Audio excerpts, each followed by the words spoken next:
अस्सलामुअलैकुम दोस्तों अगर आप बहुत ही ज़्यादा जादू टोने टुटके बंदिशों से परेशान हैं तो ये देखिए मेरे हाथ में 7 बेरी के पत्ते में एक टहनी तोड़ लाया हूँ। इसमें से 7 बेरी के पत्ते आप निकाल लीजिए। आप सबसे पहले बेरी के पत्तों का इंतजाम कीजिएगा। अब इनसे होगा क्या मैं आपको बताता हूँ, तरीका समझिएगा। देखिए, अगर जादू टोने टुटके बंदिशें इंसान के ऊपर लग जाएं तो वो इंसान हमेशा के लिए बर्बाद हो जाता है। अगर उस इंसान को जादू टोने टुटके बंदिशों से बचना है तो ये बेरी के पत्ते, इन बेरी के पत्तों से ही वो इंसान अपने ऊपर के जादू टोने टुटके बंदिशों को खत्म कर सकता है। तो पहले पूरा तरीका समझ लीजिएगा कि क्या क्या इससे फायदे हमें मिलेंगे। देखिए, अगर आपका कारोबार बंद हो चुका है, आपके कारोबार पे किसी ने जादू टोने टुटके करा रखे हैं, या फिर आपको बहुत ही ज्यादा बीमारियों ने घेर रखा है, आप दवा कर रहे हैं, इलाज करा रहे हैं, डॉक्टरों के पास जा रहे हैं, लेकिन फिर भी कोई फायदा नहीं हो रहा है, पैसा बर्बाद जा रहा है, घर के अंदर बहुत ही ज़्यादा बेबरकती पैदा हो गई है,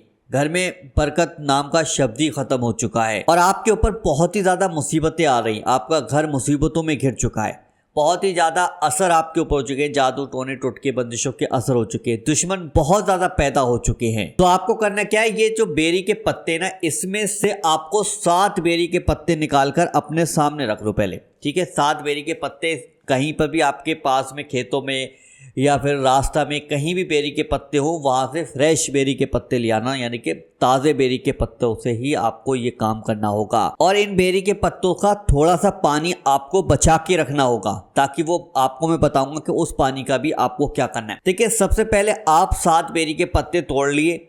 अब एक बर्तन ले लो, यानी कि कोई ऐसा बर्तन ले लो जिसमें आप ज़्यादा से ज़्यादा 1 मग्गा या 2 मग्गे पानी डालकर 7 बेरी के पत्तों को उस पानी में डाल दो और इतना ज़्यादा खौलाओ कि इसका जितना जोश है, यानी कि इन पत्तों का जितना भी जोश है उस पानी के अंदर आ जाए। अब उस पानी को ले जाकर आप जहाँ नहाते हैं, गुस्ल करते हैं, यानी कि नहाने का आपने इंतजाम कर रखा है, वहां पर ले जाकर इस पानी को उस पानी में लौट दो। यानी कि जो पानी गर्म किया है उस पानी को ले जाकर उस बाल्टी में लौट दो। आप बाल्टी को पूरा भर लो और जो 1 मग्गा पानी बचा वो ले जाकर उसमें डाल। अब जो 7 बेरी के जो पत्ते आपने खौलाए थे, उनका जितना जोश आपने निकाल लिया है, अब इन 7 बेरी के पत्तों को आपको इकट्ठा कर लेना है, नाली में नहीं बहाना है, इकट्ठा करके अपने पास रख लो। उसका क्या करना है वो भी मैं आपको बताऊंगा। आप इस पानी से गुस्ल करें और नियत ये करें कि मैं इस चीज के लिए यानी कि गुस्ल कर रहा हूं, यानी कि मेरे ऊपर जादू टोने टुटके बंदिशें, मुसीबतें, परेशानियां,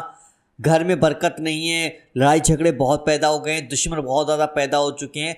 तो आप ये नियत कर कर गुस्ल कीजिएगा। गुस्ल कब करना है? आप चाहे मगरिब की नमाज के बाद कर लें या फिर आप इशा की नमाज के बाद कर लें, लेकिन बेरी के जो पत्ते हैं वो पानी के, नाली के पानी में नहीं बहना चाहिए। ये चीज ध्यान रखना। इंशाल्लाह ऐसा करने से आप जब गुस्ल करेंगे, ये नियत रहेगी कि मैं जादू टोने टुटके बंदिशों से बचना चाहता हूँ, दुश्मनों से बचना चाहता हूँ, कोई बीमारी अगर लग चुकी है तो वो बीमारी उस पानी के साथ बहकर बाहर निकल जाएगी। इन बेरी के पत्तों को आप इकट्ठा कर लें, एक गड्ढा खोद लें। गड्ढा खोदने के बाद इन बेरी के पत्तों को उसमें दफन कर दें। नाली में आपको इन बेरी के पत्तों को नहीं बहाना है, ये चीज ध्यान रखना। गड्ढा कर और उसमें दफन कर दीजिएगा। अब आपको करना क्या है, जब आप गुस्ल कर लें, फिर आप 2 रकत नफिल शुक्राने के पढ़ने से पहले आप ईतर लगा लें। अपने पाक और साफ हो गए, आप कपड़े अच्छे पहन लें, ईतर लगा लें।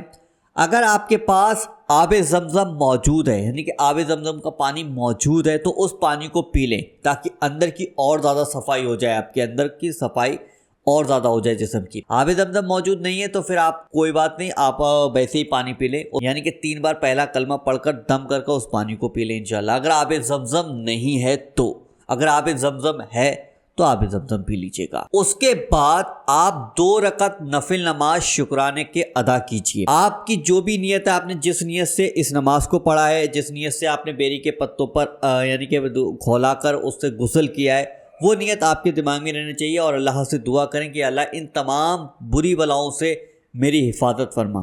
चाहे जादू हो, चाहे दुश्मन हो, चाहे बंदिश हो, चाहे परेशानियां हो, चाहे मुसीबत हो, इंशाअल्लाह अल्लाह के हुक्म से अल्लाह ताला आपकी इन सारी चीज़ों से हिफाजत फरमाएगा। लेकिन जो चीज़ें मैंने आपको बताई उनका ज़रूर ध्यान रखना। बेरी के पत्ते नाली में नहीं जाने चाहिए।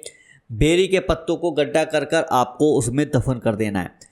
अगर आप ऐसा करते हैं तो इंशाल्लाह पूरे साल जादू से आपकी हिफाजत होती रहेगी। ये अमल ज़्यादातर 14 शाबान 15 शाबान को किया जाता है, लेकिन अगर आप अब भी कर लोगे ना तो अब भी आपको वही फ़ायदा मिलेगा इंशाल्लाह।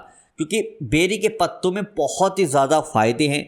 खुजली नहीं होती है, जिस्म में किसी भी तरीके की कोई बीमारी पैदा नहीं होती है, बहुत ही ज़्यादा फायदे हैं इसके। अगर आप गूगल पर बेरी के पत्तों के बारे में सर्च करेंगे तो वहाँ पर भी आपको बहुत ही ज़्यादा जानकारी मिल जाएगी। और अगर आप हमारी वीडियो को हिंदी में पढ़ना चाहते हैं तो हमने वीडियो के डिस्क्रिप्शन में एक लिंक लगाया अपनी वेबसाइट का wazifapower.com। वहाँ पर जाकर आप हमारी हर वीडियो को हिंदी में पढ़ सकते हैं अच्छे से, आसानी के साथ में। तो अभी विजिट जरूर कीजिएगा। चलिए दोस्तों, मिलते हैं इंशाल्लाह एक नई वीडियो के साथ। जब तक के लिए अल्लाह हाफिज।